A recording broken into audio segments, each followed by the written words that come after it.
Z neba pa v vodo, v morju biološki spoli namreč niso čisto vedno tako zabetonirani, kot bi si morda predstavljali. Pri ribah je namreč nekaj primerov, kjer živali spol spreminjajo. Denimo klovnovska riba, ki jo poznamo iz filma Nemo. Zgodba o ribici, ki je izgubila mamo, bi bila povsem drugačna, če bi sledila naravi. Profesor dr. Tom Turk, a imamo tudi v našem morju kakšen takšen primer? Imamo nekaj takih primerov, vendar so ravno obratni, kot je ta pri klovnih. Pri klovnih se pač samčki spremenijo v samico, oziroma vodilni samček se spremeni v samico. Pri naših ribah je pa ravno obratno, se pa vodilna ali pa največja samica v neki jati na določenem območju spremeni v samca. Kdaj pa pride do tega? Do tega pride praktično skoraj vedno. Vedno je nek dominanten samc v skupini. Zdaj, če ta samc, recimo, če ga neka druga riba povre, recimo, potem ga je treba nadomestiti in takrat se največja samica spremeni v samca. Kako dolgo pa traja ta postopek?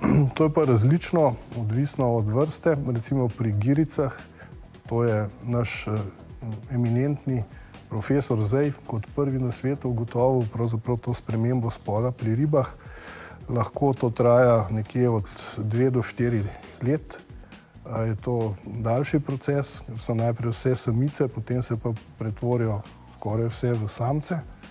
Medtem ko pa recimo pri albanskem knezu, pri eni vrsti usnače, je pa ta proces veliko hitrejši, se pa to zgodi lahko v enem tednu do 2 tednov.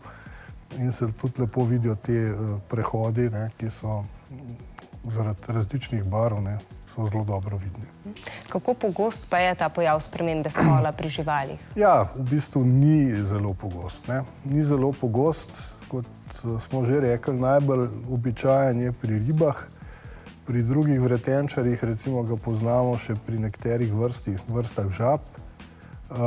Pri nižjih živalih, recimo pri nekaterih vrstah koral, so pa drugačne tudi te oblike, spolne identitete, če lahko tako rečemo, pri živalih, ki niso ravno povezane z to ekstremno spremembo spola, so pa lahko recimo pri nekaterih vrstah recimo se zvalijo vse ribe kot dvospolniki, dejansko imajo dvojne spolne organe in se potem kasneje med življenjem lahko kadarkoli spremenijo bodisi v samce, bodisi v samice. Ponavadi jih je več takih, ki so samice, in manj takih, ki so samci, ampak to se zgodi.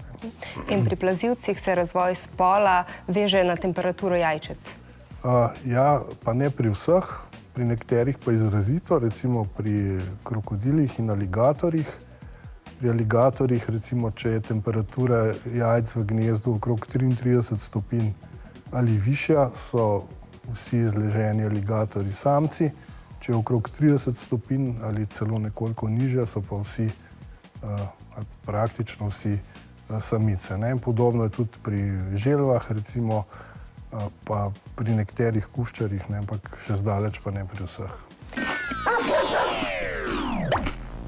Če vam je bilo všeč, itak da vam je bilo, potem lajkite, pa šerajte, ker če deliš, dobiš.